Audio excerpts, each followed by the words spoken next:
नमस्कार दोस्तों, मैं हूं संतोष पाठक और आप लोग देखना शुरू कर चुके हैं संतोष पाठक ऑफिशियल यूट्यूब प्लेटफॉर्म। राष्ट्रीय स्वयंसेवक संघ के मुखिया सरसंघचालक मोहन भागवत ने 75 वर्ष की उम्र पर रिटायर हो जाने वाले अपने बयान से यू टर्न क्या लिया।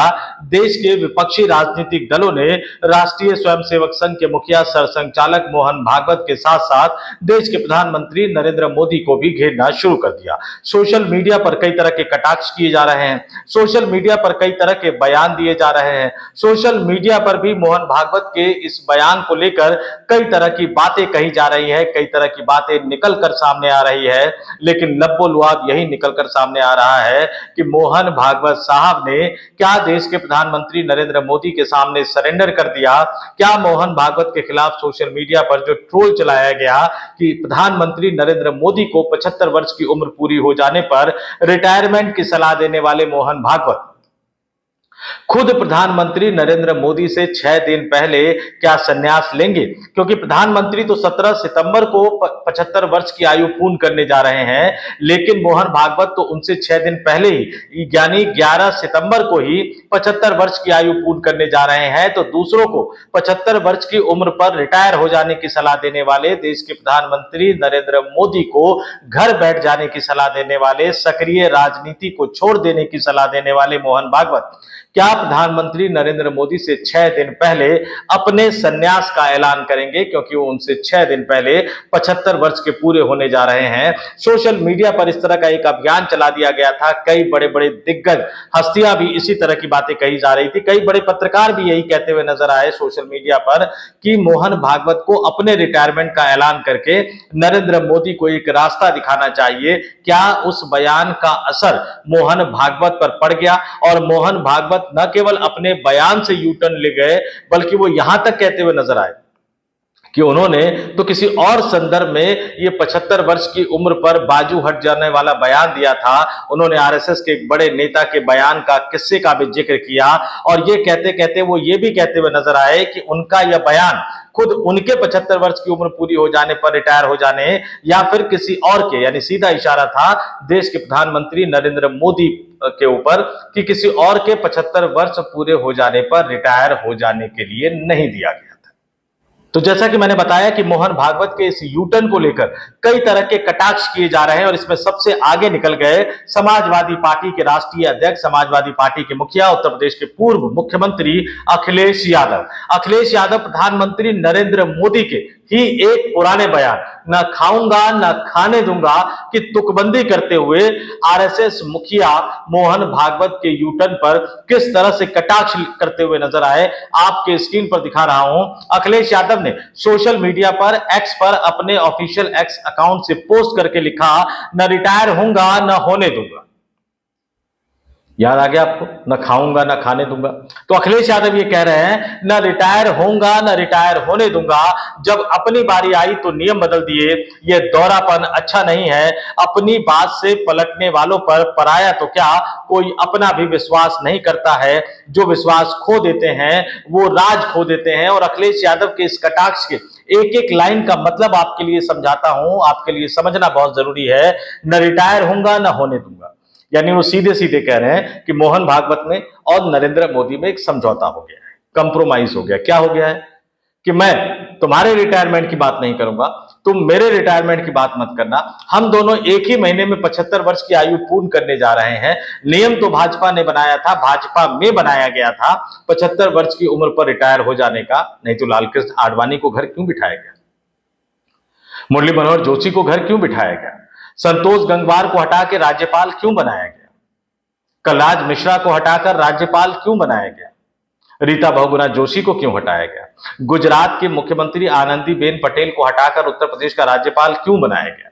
ये तमाम सवाल तो उठते हैं और भारतीय जनता पार्टी के दिग्गज नेताओं ने इस तरह का बयान क्यों दिया, ये तमाम सवाल उठते हैं और ये तमाम सवाल ये बताते हैं कि समझौता हो गया है, न तुम मेरे रिटायरमेंट की बात करना न मैं तुम्हारे रिटायरमेंट की बात करूंगा। और अगली लाइन, जब अपनी बारी आई तो नियम बदल दिए, ये दोहरापन अच्छा नहीं है। यानी सीधे सीधे अखिलेश यादव तीखा हमला बोलते हुए आरएसएस पर भी नजर आ रहे हैं, बीजेपी पर भी नजर आ रहे हैं, आरएसएस के मुखिया मोहन भागवत पर भी बोलते हुए नजर आ रहे हैं और देश के प्रधानमंत्री नरेंद्र मोदी पर भी बोलते हुए नजर आ रहे हैं। लेकिन राष्ट्रीय स्वयंसेवक संघ के मुखिया मोहन भागवत के बयान पर तो काफी ज्यादा चर्चा हो गई। काशी मथुरा को लेकर भी उन्होंने कहा कि राष्ट्रीय स्वयंसेवक संघ जो है इन दोनों के लिए आंदोलन नहीं चलाएगा, लेकिन मुस्लिम पक्ष को सोचना चाहिए, ये हिंदुओं की आस्था से जुड़ा मसला है और स्वयंसेवक अगर इस आंदोलन में शामिल होना चाहे तो आरएसएस को कोई दिक्कत नहीं है, आरएसएस उनको रोकेगा भी नहीं। लेकिन जहां तक आंदोलन में शामिल होने का सवाल है तो सिर्फ राम जन्मभूमि आंदोलन यानी अयोध्या में मंदिर के आंदोलन को राष्ट्रीय स्वयंसेवक संघ का समर्थन था, लेकिन अप्रत्यक्ष तौर पर उन्होंने अपने स्वयंसेवकों को यह संदेश दे दिया कि आपको काशी और मथुरा के लिए भी संघर्ष करना है। हालांकि दोनों ही मामले अदालत में हैं और अंतिम फैसला अदालत से ही आएगा और अदालत से, जैसे कि अयोध्या के मामले में जब सुप्रीम कोर्ट की तरफ से जब अंतिम फैसला आया तो इस देश के तमाम लोगों ने, चाहे वो हिंदू हो चाहे वो मुस्लिम हो, उन्होंने उस फैसले को स्वीकार किया। लेकिन अब काशी और मथुरा के लिए भी मोहन भागवत ने एक बड़ा संदेश दे दिया और इसी बीच संभल को लेकर, संभल में जो हिंसा हुई, संभल में जो दंगे हुए, उसको लेकर एक बड़ी रिपोर्ट आई है और इस पर भी अखिलेश यादव एक तरह से उत्तर प्रदेश की बीजेपी सरकार को, योगी आदित्यनाथ को घेरते हुए नजर आए।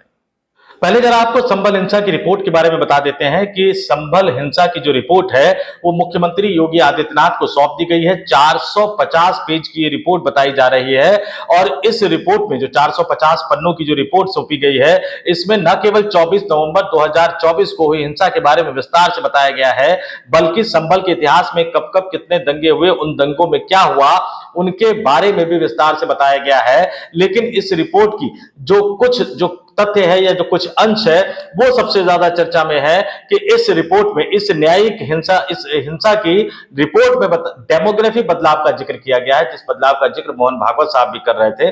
जरा पहले बता देता हूं कि इस रिपोर्ट में क्या कहा गया है। मीडिया में जो खबरें निकलकर सामने आई है कि इस रिपोर्ट में यह बताया गया है कि कभी संभल में 45% हिंदू हुआ करते थे, जो आज घटकर 15 से 20% रह गए हैं और अब ये डेमोग्राफी चेंज जो है उसको भी हिंसा की एक बड़ी वजह बताया जा रहा है। कल मोहन भागवत साहब ने भी कहा था, मोहन भागवत साहब ने हिंदुओं को 3 बच्चे पैदा करने की सलाह दी थी, तो डेमोग्राफी चेंज वो संभल की रिपोर्ट में भी आ गया। और कब केंद्र की सत्ता में आप 2014 से है, पिछले 11 साल से है, उत्तर प्रदेश की सत्ता में आप 2017 से है, यानी पिछले 8 सालों से है, आप रिकॉर्ड बना चुके हैं। और उसके बाद इस डेमोग्राफी चेंज की बात को कहना और दंगे और हिंसा की रिपोर्ट में भी इस डेमोग्राफिक बदलाव का जिक्र करना, इसको लेकर अखिलेश यादव क्या कहते हुए नजर आए हैं आपके स्क्रीन पर मैं दिखा रहा हूं। अखिलेश यादव का एक्स पर किया गया एक पोस्ट और बड़ा लंबा चौड़ा पोस्ट उन्होंने किया है। इस लंबे चौड़े पोस्ट में उन्होंने बीजेपी की, योगी आदित्यनाथ सरकार की पोल खोलने की कोशिश की। अखिलेश क्या लिख रहे हैं? अखिलेश ने लिखा कि उत्तर प्रदेश में भाजपाइयों और उनके संगी साथियों द्वारा पलायन का प्रोपेगेंडा फैलाना दरअसल 9 साल पुरानी भाजपा सरकार की सबसे बड़ी नाकामी है।